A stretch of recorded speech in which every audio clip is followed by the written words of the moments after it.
हाय friends, मैं हूं Manav. Welcome to Movie Shuvi. करते हैं आपस में पॉजिटिव सा नमस्कार, सत श्री अकाल, सलाम और जय हिंद। आज है र्यूमर मिल डे। तो बहुत सारे ऐसे र्यूमर्स जो एक्चुअली में र्यूमर्स ही हैं, उनको हम यहीं पर ही दफना देंगे और जो बाकी फर्स्ट क्लास तरीके की न्यूज आ रही है उनके बारे में बात करेंगे। तो फ्रेश एपिसोड में आपका स्वागत है। पहले हम बात करेंगे पुष्पा टू। ऐसा बोला जा रहा था कि धुरंधर तो कभी कैचअप कर नहीं पाएगा पुष्पा टू से। पुष्पा टू जो है वो हिंदी फिल्म जो सबसे बड़ी है उसको, दंगल को भी पीछे छोड़ देगा। ये हो जाएगा, वो हो जाएगा। 1780 करोड़ रुपए इसने कर लिए हैं, अब 1800 भी कर लेगा तो पहले तो बाहुबली का रिकॉर्ड तोड़ेगा। जापान में रिलीज हो रही है, ऐसा हो जाएगा, वैसा हो जाएगा। लड़कियां अर्जुन लल्लू को देख के बेहोश हो रही हैं। ऐसे वीडियो भी आपने बहुत सारे देखे होंगे। बट ट्रूथ ये है कि ये मैक्सिमम 4 या 5 करोड़ रुपए में वहां पर निपटने वाली है। इसको कोई ओपनिंग नहीं मिली है। मैंने पहले भी बोला था ये चीज कि पुष्पा टू में चाहे इनिशियल सीक्वेंस जापानियों का रखा हो, लेकिन जिस तरीके की इसके अंदर फिनेस है, मतलब तंबाकू छाप, बिल्कुल वो नहीं चल सकता था वहां पर। और मैं बहुत ही खुश हूं। कभी कभी मुझे ऐसा लगता है कि ये एक इंडियन फिल्म है और इसको बाहर जाके पैसा कमाते हिंदुस्तान में आता, अच्छी बात है, लेकिन यार this is not something that I am really proud of. सो नहीं चली तो अच्छा ही है, बल्कि कुछ अच्छी मूवी इंडिया की अच्छे कॉन्सेप्ट के साथ वहां पर चले तो फिर मजा भी आएगा। तो चाहे वो दंगल हो, चाहे फिर वो बाहुबली 1 या 2 हो, उस तरीके की फिल्म हो, कल्कि हो, किसी भी तरीके की फिल्म हो, ये ना हो बस। ठीक है। ये इंडिया को प्राउड नहीं फील करा सकता। ये पिक्चर कैसे चली है भवानी मालिक है। वो जो समय है मुझे पता है, 60 दिन मैंने उसकी रिपोर्टिंग करी थी पुष्पा टू का। अल्लाह, हर रोज जब मैं इसके नंबर देखता था ना, मेरा दिमाग घूम जाता था कि कौन है ये लोग जो पुष्पा टू बार बार जाके देख रहे हैं। ऐसे ही कुछ तोहमत जो है वो बॉर्डर टू के ऊपर भी लगाई जा रही है। बहुत से सारे समझदार लोग जो हैं वो ये बोल रहे हैं कि बॉर्डर टू सिर्फ नॉस्टैल्जिया के लिए बनाई गई है, बॉर्डर टू वीएफएक्स से बनाई गई है, इस तरीके की बातें कर रहे हैं। और मेरा वीएफएक्स से भी बहुत ही उतना ही अच्छा नाता है जितना मेरा पुष्पा टू से है। पुष्पा टू और वीएफएक्स मेरे को बहुत तकलीफ देते हैं, ये दोनों टॉपिक। और उसका बड़ा सिंपल सा रीजन है। आज के टाइम के अंदर जहां पर हम स्लो मोशन में भागता हुआ एक केजीएफ को सेलिब्रेट करते हैं, जो जाके घुसता है पार्लियामेंट के अंदर और बोलता है कि तू कौन है बे, तू इंडिया का पार्ला वो होगा, प्राइम मिनिस्टर होगा, पर मैं देख लूंगा, मैं इंडिया का सीईओ हूँ। चपेड़ मार के कान के नीचे नीचे गिरा देंगे तेरे को, और तू कह रहा है कि मैं इंडिया का सीईओ हूँ, इंडिया माता है हमारी, तू बड़ा आया सीईओ बनने वाला। मतलब ऐसा जवाब मिलना चाहिए था। उसकी जगह पे हमने उसको 1200 करोड़ दे दिए, क्योंकि उस टाइम हम स्वैग में बिजी थे, मैं भी बिजी था। क्या ही स्वैग है। बट बॉर्डर टू के अंदर चाहे वो इंसान चिल्ला रहा है या फिर कोई सोल्जर की कहानी दिखाई जा रही है, उसका एंड मकसद क्या है? चाहे मेकर्स ने इसलिए बनाया हो कि भाई मेरे को बहुत सारे पैसे मिल जाएंगे, ठीक है, नॉस्टैल्जिया की वजह से, देशभक्ति के आजकल बहुत प्रोग्राम चल रहा है उसकी वजह से हमें बहुत पैसे मिल जाएंगे, तो रहनी है, या फिर कोई ऐसी चीज देखनी है जिससे कोई यंग पीढ़ी जो है वो ये बोले यार मेरे को भी बॉर्डर के पास होना चाहिए था, मैं भी कुछ कंट्रीब्यूट कर देता हूँ, किसी की सेवा कर देता हूँ किसी भी आर्म फोर्सेस में। चाहे वो मेरे को जेट फाइटर देखते हुए, चाहे वो शिप्स देखते हुए, चाहे वो जो बॉर्डर में हैंड टू हैंड कॉम्बैट हो रहा होता है, वो सारी चीजें देख के अगर मेरे को प्रेरणा मिल जाती है तो वो उसका एंड इंटेंशन है। क्योंकि जब आप बाहर आते हो थिएटर से तो आप ये नहीं बोलते वीएफएक्स कैसे थे या सनी देओल चिल्ला रहा था, वो आप ये बोलते हो कि भारत माता की जय। मतलब कोई आए तो सही, मेरे देश की तरफ उठाए तो सही। तो ये जो मुट्ठी बनती है ना, ये इस पिक्चर का पर्पस होता है। तो जिन भी घटिया लोगों को जो भी हो, वो अगर उनको लगता है कि बॉर्डर टू जैसी फिल्में इस वजह से बनती हैं, तो मेरे ख्याल से उनसे ज्यादा घटिया, थर्ड क्लास, मैं क्या बोलूं, मैं गाली नहीं दे सकता स्क्रीन के ऊपर। किसी दिन आएगा कि मेरा बम फटेगा और ये लोग तो गाली की जरूर खाएंगे। तो I appreciate each and every movie which makes the country proud, and the people behind them or the brave soldiers behind them make us proud. They make us feel jealous that why are we not standing on the border line. अगर ये जज्बा नहीं आ रहा और आपको VFX दिख रहा है तो फिर सबसे पहली चपेट तो आपको ही मारनी चाहिए। और दूसरी बात, आप 2 मिनट के लिए इसको साइड करें। जब आप किसी परेड के अंदर, थर्ड क्लास लोग हैं, मेरा खून खोलता है इन लोगों को तो उनके, आप जब किसी परेड के अंदर जाते हैं ना, तो जो वहां का लीडर कमांडर होता है वो ऐसे जोशो खरोश भर देता है ना आपके अंदर कि आप बोलते हो कि हाँ मैं गोली खा लूंगा जाके। वैसा ही एक्टिंग किया एक 68 ईयर ओल्ड ने, जहां पर ये चंगू मंगू जितने भी आते चले जा रहे हैं, जो जो मोस्टली मैं बोलूंगा पीआर चैंपियन बन चुके हैं, उनकी से आवाज ही नहीं निकलती है, मेमने जैसी आवाज है। यहाँ पर एक बंदा गुर्राता हुआ नजर आ रहा है, सनी देओल, वो नहीं पसंद आएगा इनको। क्योंकि इनकी बायसेस है कि इनको मैं फेवर करूंगा, इनको नहीं फेवर करूंगा। So again very third class सोच। अगर उनमें से बहुत से लोग मेरे वीडियो देखते हैं, अगर उनको समझ में आ गया हो तो आई थिंक टाइम है कि सुधर जाओ। मेरे 4-5 हज़ार 6 हज़ार व्यूज से आपको कोई फर्क नहीं पड़ेगा, क्योंकि सारे चंगू मंगुओं को मिलियंस में व्यूज आते हैं। लेकिन जो लोग ये वीडियो देखते हैं और जो जेन्युइनली देश से प्यार करते हैं, उनके दिल से ना एक मतलब एक बद्दुआ है ऐसे लोगों को जो इस तरीके की सोच रखते हैं। ठीक है, कि हम तभी अप्रिशिएट करेंगे पिक्चर को जब वीएफएक्स ठीक होंगे। अरे जज्बा कहाँ गया तुम्हारा? जब आप वो जाते हो देखने के लिए रामलीला, आप ये देखते हो कि ये प्लास्टिक का मुखौटा क्यों पहना हुआ है, ये आपको साक्षात उसके अंदर आपको हनुमान जी दिख रहे होते हैं। आपको हनुमान जी और ये जो लीला रची जा रही है उसके ऊपर आपका पूरा ध्यान होता है, और बचपन से ही हम देखते हुए हैं। ठीक है, तो अगर बॉर्डर 2 का जो भी बजट रहा होगा, जैसे भी रहा होगा, वो एक फॉर्म एंड शेप के अंदर आ रही है, रिलीज हुई नहीं है। मतलब जबरदस्ती की कलेश करने, किसी भी मूवी के लिए कोई भी कलेश करो, मैं शायद इतनी डिबेट करता भी नहीं। लेकिन कोई सोल्जर्स की मूवी के ऊपर कुछ बोल देता है तो आपने देखा होगा, चाहे वो 21 हो चाहे कोई भी हो, मैं तो नहीं छोड़ूंगा। और अब तो अगली बार मैं नाम लेके वही चंगू मंगू को जरा पेलूंगा। थर्ड नंबर पे चलते हैं। देखो, शाहरुख खान के बहुत सारे फैंस हैं, उनको बहुत ज़्यादा एक्साइटमेंट रहती है।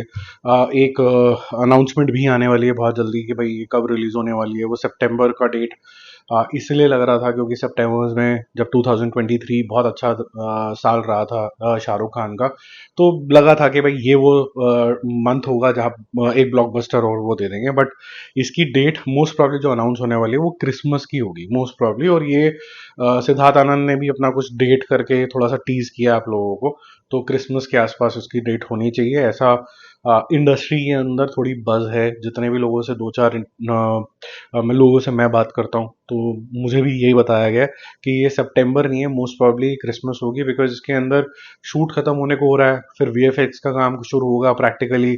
और जितना धैर्य से रेड चिलीज इसके ऊपर काम करता है, 6-8 महीने तो लगा देगा इसके ऊपर आराम से। 6 महीने तो कहीं नहीं गए।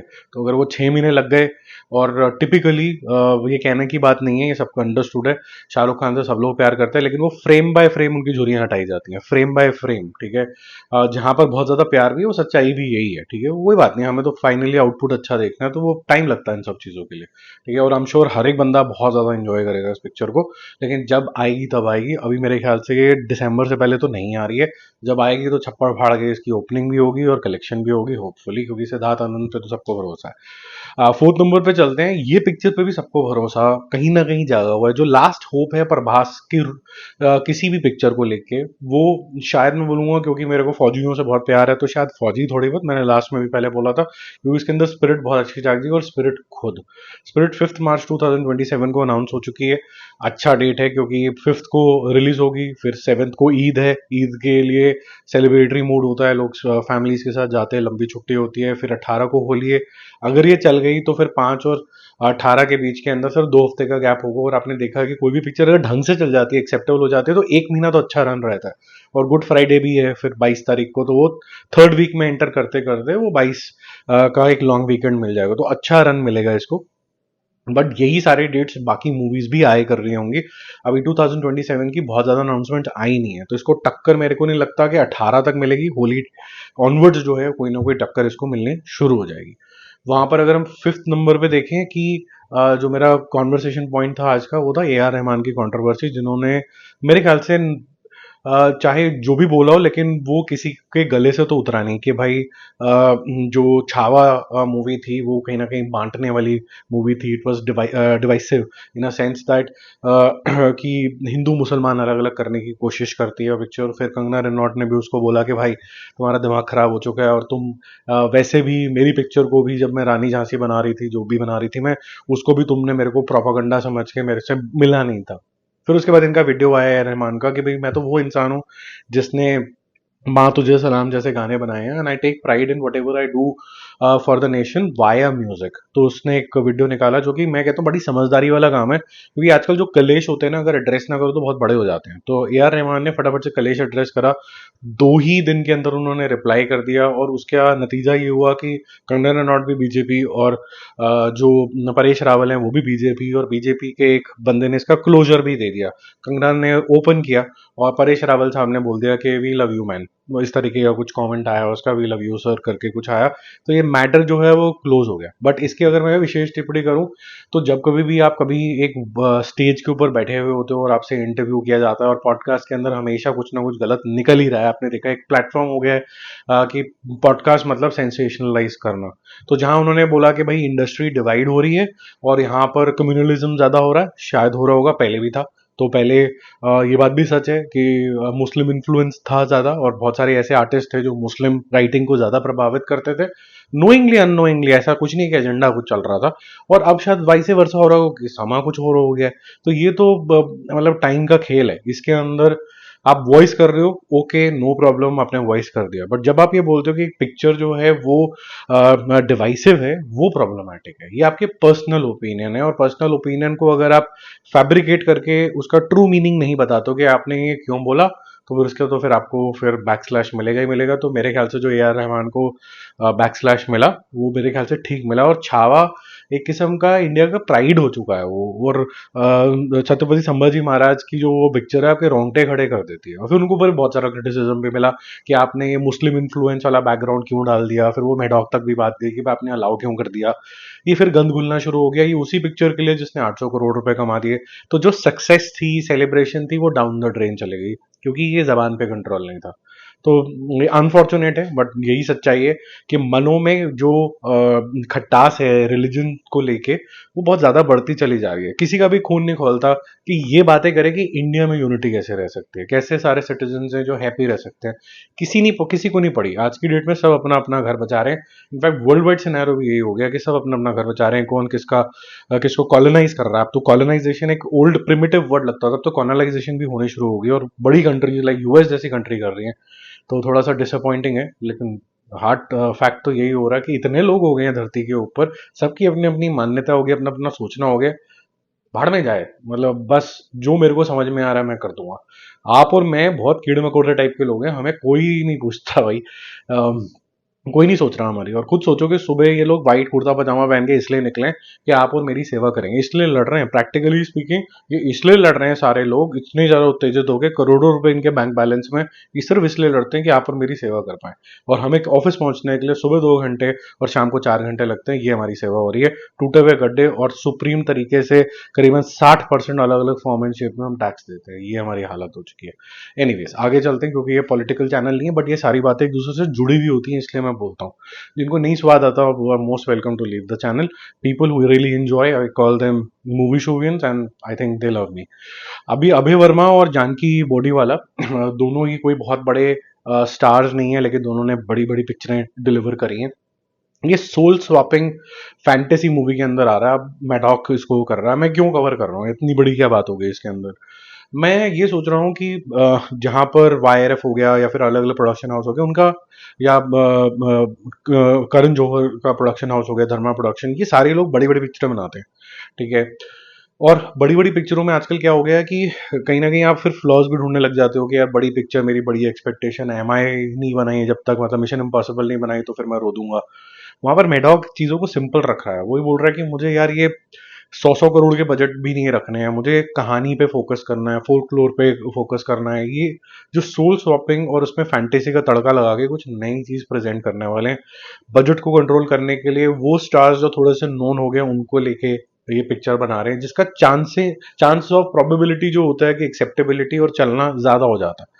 तो और गाने पे ज्यादा खासा ध्यान जाता है मेडॉक के। आपने जितनी पिक्चरें उठाई होगी, अभी परम सुंदरी ले लीजिए, जो भी ले लीजिए, इनफैक्ट थामा के भी म्यूजिक आप ले लीजिए, इनकी एल्बम्स हिट जरूर होती हैं। वो एक रीजन हो जाता है लोगों का थिएटर में आने का। तो ये बहुत स्मार्ट मूव कर रहे हैं। तो जितने भी पुराने फिल्में हैं, उनमें से one of the big reasons was music.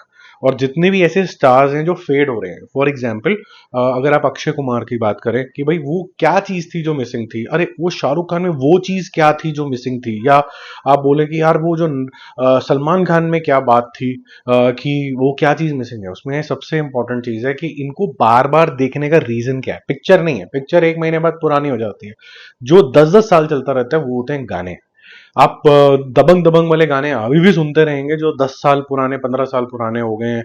आप जो बजरंगी भाईजान के गाने सुनते रहेंगे, लेकिन नए गाने कहाँ हैं जहां पर आप एसोसिएशन बना सको कि यार ये वही आदमी है जिसको मैं लाइक करता हूँ। तो मेरे ख्याल से जो ये बड़े स्टार्स हैं, पैसे की वजह से ले लीजिए, लैक ऑफ एक्साइटमेंट को ले लीजिए, या फिर ऑफ ट्रैक हो गए हैं किसी वजह से, ये गानों पे ध्यान नहीं दे रहे हैं। ये गाने की जो लॉन्जिविटी होती है, और ये कोई किसी समझदार के दिमाग में नहीं आएगी, जितने भी वीएफएक्स करने वाले लोग हैं उनके दिमाग में नहीं आएगी ये बात, क्योंकि जो सॉन्ग्स होते हैं उनकी लॉन्जिविटी ईयर्स में होती है, और जो पिक्चर होती है उसकी लॉन्जिविटी 1 महीना 2 महीना, और थोड़ा सा इग्नाइट दोबारा हो जाता है आजकल ओटीटी टीवी पे जब आती है। उसके अलावा इसकी कोई एक्साइटमेंट नहीं होती है, उसके अलावा मर जाती है पिक्चर उसके बाद। गाने नहीं मरते हैं, तभी टी सीरीज इतना अमीर हो गया, करोड़ों रुपए कमाता है सिर्फ अपने म्यूजिक राइट्स के साथ। तो ये एक हिडन चीज है जो मेडॉक ने अच्छे तरीके से क्रैक करी है। That's the reason I wanted to cover this thing. Border 2 आ रही है, और धुरंधर 2 का टीजर आपने ऑलमोस्ट धुरंधर 1 के एंड के अंदर देख लिया था, उसमें हल्की सी मॉड्यूलेशन करके ये बॉर्डर 2 के साथ आएगा। तो जो लोग बॉर्डर 2 जाएंगे एंजॉय करेंगे। और इसकी एडवांस बुकिंग भी जो है वो खुल गई है, 19 से ये खुल रही है, और मेरा मानना ये है कि ये 40+ करोड़ पे ये ओपन होगी और अच्छा बिजनेस करेगी अगर अच्छी बनी होगी। अदरवाइज ये फॉल फ्लैट हो जाएगी, कि नॉस्टैल्जिया पे बहुत चीजें नहीं बेच पाते हो आप। इग्नाइट कर सकते हो reason to come to the theatre, but holding people into the theatre requires real content, some emotional story. अगर वो होगी तो ये आगे जाएगी, नहीं तो ये 100 सवा 100 करोड़ या 130 करोड़ पे मर जाएगी। और अगर ये चमक गई तो ये फिर 500 क्रॉस करने वाली पिक्चर बन जाएगी। वो इसकी डेस्टिनी डिफाइन करेगा कि कितनी अच्छी बनी है। पहले तो ये ले आएगा लोगों को थिएटर के अंदर। और मैं आपको बताऊं, स्ट्रेटेजिकली, क्योंकि ये चाह नहीं रहे हैं कुछ लोग कि भाई बॉलीवुड जो है या फिर हिंदी सिनेमा जो है अपने पैरों पे कुछ भी खड़ा हो पाए, क्योंकि बैक टू बैक साउथ की फिल्में नहीं चली हैं। और ये बात मैं बड़ी ओपनली पहले भी बोल चुका हूँ कि पीआर बहुत गंदी गेम हो चुकी है। ऐसा नहीं कि साउथ का कोई डायरेक्टर या प्रोड्यूसर ये चाहता होगा, लेकिन जब वो पीआर को बोलते हैं ना कुछ करिए, वो दो जो हाउसेज हैं उनको लड़ा देते हैं, उनको दो क्षेत्रों को लड़ा देते हैं, बॉलीवुड वर्सेस साउथ करा देते हैं, वो बॉलीवुड हीरो वर्सेस साउथ का हीरो करा देते हैं। तो उनके दिमाग में आता है कि यार हमारी पीआर पीछे रह जाएगी, तो फिर अब धुरंधर जैसी पिक्चरें और ये सारी चल गई, तो फिर और ये चल नहीं रही, राजा साहब नहीं चल रही, काफी सारी पिक्चरें साउथ की नॉर्थ में नहीं चमक रही, तो अब हम क्या करें, तो डीमीन करो। तो फिर एक ठीक ठाक एक्टर को भी हम जो ठीक ठाक एंटरटेन भी कर सकता है, फ्लॉप सारे की दुनिया के अंदर आते हैं, वरुण को हम डीमीन कर देते हैं। ठीक है, ये वही वरुण है जिसको हमने बदलापुर वगैरह में अलग जगह पे एंजॉय भी करा था।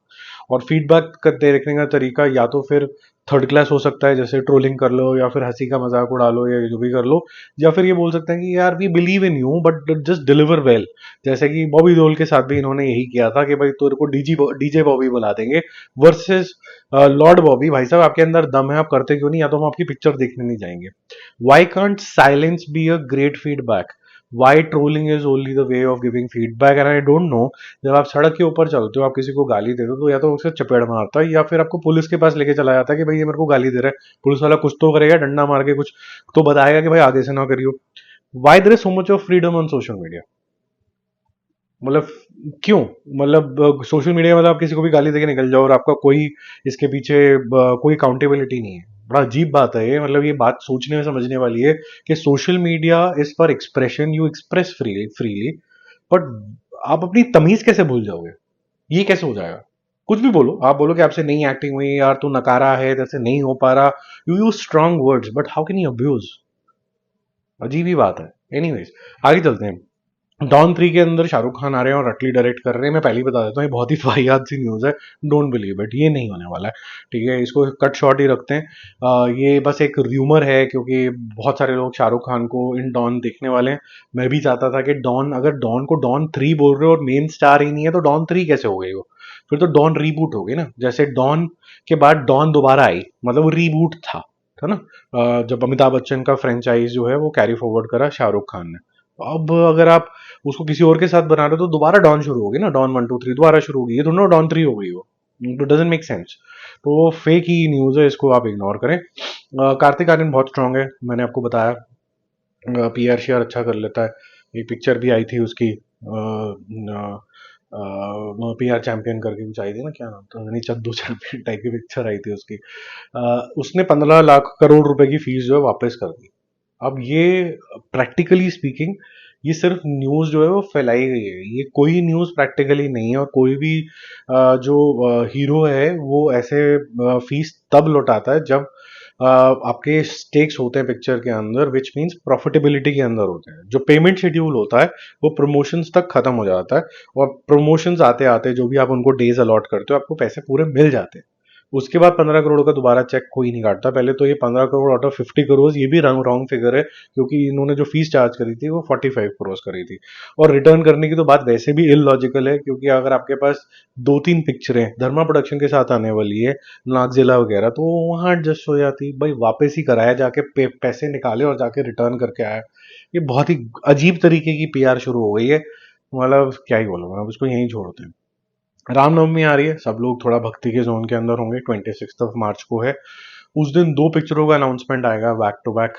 एक रामायण का, एक आपको जो कैरेक्टर पोस्टर्स हैं वो देखने को मिलेंगे, और वाराणसी का भी अनाउंसमेंट कुछ आने की उम्मीद है, कि इसकी रिलीज डेट ये होगी या वो होगी, कुछ इस तरीके का अनाउंसमेंट आना होगा, क्योंकि दोनों का लिंकेज कहीं श्री राम से है। ठीक है, जो हमारी माइथोलॉजी है, हिस्ट्री है, उससे है। ठीक है, बाकी जल्दी मिलते हैं और रिव्यूज और अपडेट्स के साथ। Stay connected, bye bye.